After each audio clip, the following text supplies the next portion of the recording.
RS teaching में आप लोग का स्वागत है। आज हम लोग पढ़ेंगे क्लास 10th के जीव विज्ञान के कुछ प्रश्न जो यानी पूछा गया प्रश्न है। ये प्रश्न बहुत बार पूछा गया है, तो चलिए एक एक करके देखते हैं। पहला जो प्रश्न है कह रहा है प्रकाश संश्लेषण के लिए आवश्यक कच्चा सामग्री पौधे कहाँ से प्राप्त करते हैं।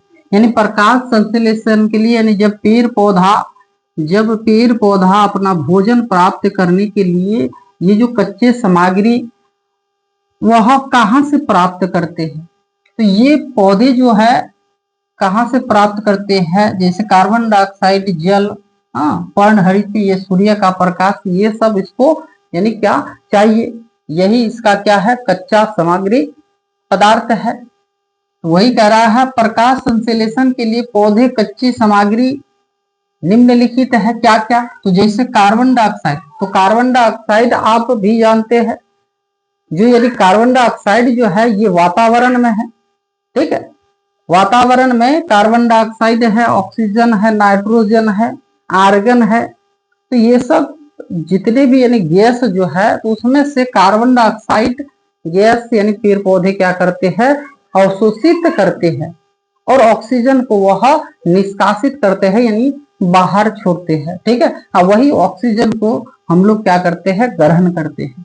तो ये कार्बन डाइऑक्साइड इससे वायुमंडल से प्राप्त किया जाता है, ये वायुमंडल से ही यानी क्या करते हैं, कार्बन डाइऑक्साइड प्राप्त करते हैं कौन, तो पेड़ पौधे, ठीक है। दूसरा जैसे जल जो है, तो जल कहाँ होते हैं, तो जमीन के अंदर, ठीक है। ये जमीन में जो क्या है जल है, ये जड़ों के माध्यम से ये क्या करते हैं, ग्रहण करते हैं। वही कह रहा है भूमि से पौधे जड़ों द्वारा प्राप्त करते हैं, यानी जल कहाँ से प्राप्त करते हैं, तो भूमि से, और ये पौधों के जड़ों के माध्यम से यानी क्या किया जाता है, प्राप्त करते हैं। तीसरा पर्णहरित, तो पर्णहरित क्या है, तो कह रहा है ये पौधे के कोशिकाओं में स्थित होते हैं, ये पौधे के कोशिकाओं में स्थित रहती यानी हरित लवक होते हैं, जिससे यह यानी क्या करते हैं, अपने सूर्य के प्रकाश के माध्यम से जो अपना भोजन प्राप्त भी करते हैं। तो देखिए यहाँ 4 नंबर जैसे सूर्य का प्रकाश, ये सूर्य के प्रकाश से पौधे अपना क्या ऊर्जा प्राप्त करते हैं, ठीक है। तो पर्णहरित हो गया, जल हो गया, कार्बन डाइऑक्साइड हो गया, सूर्य का प्रकाश, यही इसका क्या है, कच्चा सामग्री पदार्थ है, जिसके माध्यम से वह अपना प्रकाश संश्लेषण कर पाते हैं यानी अपना भोजन प्राप्त करते हैं, ठीक है। दूसरा क्वेश्चन क्या कह रहा है, कह रहा है क्या, श्वसन की परिभाषा दे, श्वसन की परिभाषा दे। तो श्वसन क्या है, यानी सांस जो लेते हैं इसी को यानी श्वसन, ठीक है। तो शरीर के बाहर से ऑक्सीजन जो हम लोग ग्रहण करते हैं, यानी मनुष्य जो ये जो वातावरण है, वातावरण से जो ऑक्सीजन क्या करते हैं, ये फेफड़े के द्वारा जो ग्रहण करते हैं। वही बोला गया है शरीर के बाहर से ऑक्सीजन को ग्रहण करना तथा कोशिकीय आवश्यकता के अनुसार खाद्य स्रोत विघटन की उसका उपयोग को ही यानी क्या कहते हैं, श्वसन कहते हैं।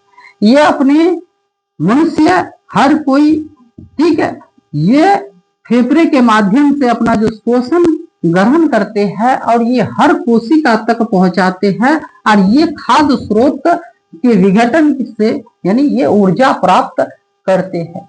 तो इसी को क्या कहेंगे, श्वसन कहेंगे, ठीक है, इसी को श्वसन कहा जाता है। नेक्स्ट क्वेश्चन क्या कह रहा है, कह रहा है क्या, जाइलम और फ्लोएम में अंतर स्पष्ट करें, यानी जाइलम क्या है और फ्लोएम क्या है।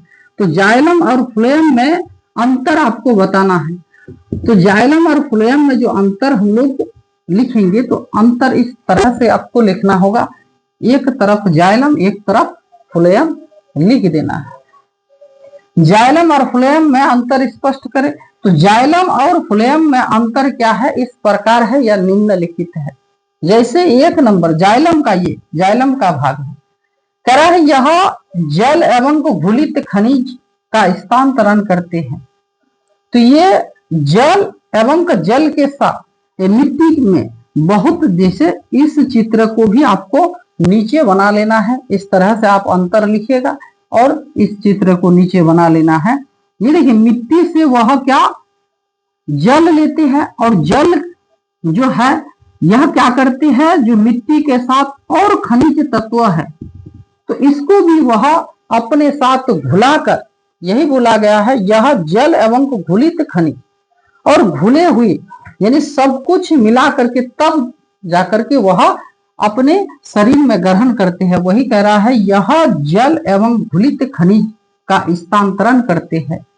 ठीक है, इसमें जल एवं घुलित खनिज लवणों का वाहन ऊपर की ओर होता है। ये जो जल जो कहां से लेगा तो नीचे से, और नीचे से ये कहा तो ऊपर की ओर, एक एक क्षेत्र में अपने तने तक, पत्तियों तक, सब यानी ऊपर की ओर पहुंचाते हैं। तो इस तरह से आपको क्या करना है, ये जाइलम, तो ऐसे करके तिरकासन आपको डाल देना होगा जो ये ऊपर की ओर पहुंचाते हैं। ठीक है,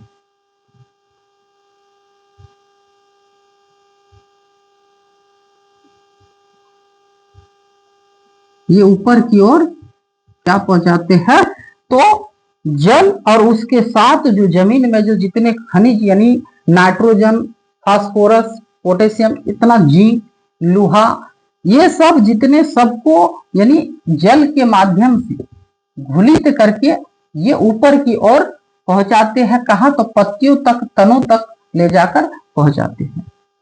ठीक है, और इसी की कोशिकाएं जो है क्या होते हैं, मृत होते हैं। ये जाइलम कोशिकाएं क्या होते हैं तो मृत होती है। ऐसी का ये क्या हो जाएगा, ऑपोजिट हो जाएगा, यानी उल्टा हो जाएगा। फ्लोएम तो इसकी कोशिकाएं देखिए क्या जीवित, इसमें आप देखिए जो यानी इसकी कोशिकाएं क्या होती है, मृत होती है, और इसकी कोशिकाएं क्या होती है, जीवित होती है। पहला क्या, यह खाद्य पदार्थ का स्थानांतरण करता है, जैसे सूर्य के प्रकाश से। ठीक है, सूर्य के प्रकाश से जो ऊर्जा प्राप्त करती है, जो ऊर्जा प्राप्त करते हैं पेड़ पौधा, तो यह खाद्य पदार्थ को ये ऊपर, ठीक है, यहां से अगर प्राप्त करता है ये नीचे ले जाते हैं और फिर ऊपर भी लेके जाते हैं। क्योंकि एक तना, सॉरी, यहां अगर पत्ता है, ठीक है, और इसके साथ जो तना जुड़ा हुआ है, ये क्या करता है, यहां से सूर्य के प्रकाश से अपना ऊर्जा प्राप्त कर इधर की ओर यानी भेज देते हैं या इस ओर। तो ये अपना खाद्य पदार्थ को ऊपर और नीचे, देखिए यहाँ इसमें खाद्य पदार्थ का ऊपर एवं नीचे दोनों तरफ परिवहन करते हैं। ठीक है, कह रहा है यह खाद्य पदार्थ का स्थानांतरण करते हैं। ये खाद्य पदार्थ जो पत्तियों में जो बनाते हैं सूर्य के प्रकाश से, तो यह क्या करते हैं, खाद्य पदार्थ को ऊपर और नीचे दोनों ओर ले जाते हैं। कौन, फ्लोएम। और जो जाइलम जो है यह मिट्टी से जितने भी यानी नाइट्रोजन और या फास्फोरस जो भी यानी पेड़ पौधे को चाहिए, वह जल के साथ घुल करके ये ऊपर की ओर ले जाते हैं। और ये जो है फ्लोएम क्या करते हैं, ये ऊपर भी ले जाते हैं और नीचे भी। ठीक है, ये दोनों तरफ स्थानांतरित करते हैं। ठीक, और जाइलम क्या करते हैं, सिर्फ ये ऊपर की ओर पहुंचाते हैं। ठीक है, इतना ही आपको जानना है। ये जो क्वेश्चन है जाइलम और फ्लोएम, ये बहुत बार पूछा गया है और ये भी ऑब्जेक्टिव के रूप में पूछा जाएगा। जाइलम की कोशिकाएं क्या होती है, मृत होती है, जीवित होती है, या दोनों होती है, इनमें से कोई नहीं, इस तरह से ऑप्शन में दिया हुआ रहेगा। तो आपको लगाना है मृत होती है। फ्लोएम की कोशिकाएं क्या होती है, जीवित होती है, मृत होती है, या नहीं हो, कुछ भी नहीं होती है, इनमें से कोई नहीं। तो आपको लगाना है क्या, जीवित होती है। ठीक है, चलिए इसमें भी यानी आपको एक ऑब्जेक्टिव पूछा जाएगा, प्रकाश संश्लेषण के लिए क्या आवश्यक है। तो इसमें आपको क्या करना है, कार्बन डाइऑक्साइड एक नंबर में, ए नंबर में दे देगा जाकर के क्या, कार्बन डाइऑक्साइड दे देगा, और बी नंबर में आपको मान लीजिए क्या, तो H2O दे देगा। ठीक है, जल दे देगा, स्वर्ण या फिर सूर्य का प्रकाश। ठीक है, सूर्य का प्रकाश एक जगह दे दिया, क्या सूर्य का प्रकाश सी नंबर में, सूर्य का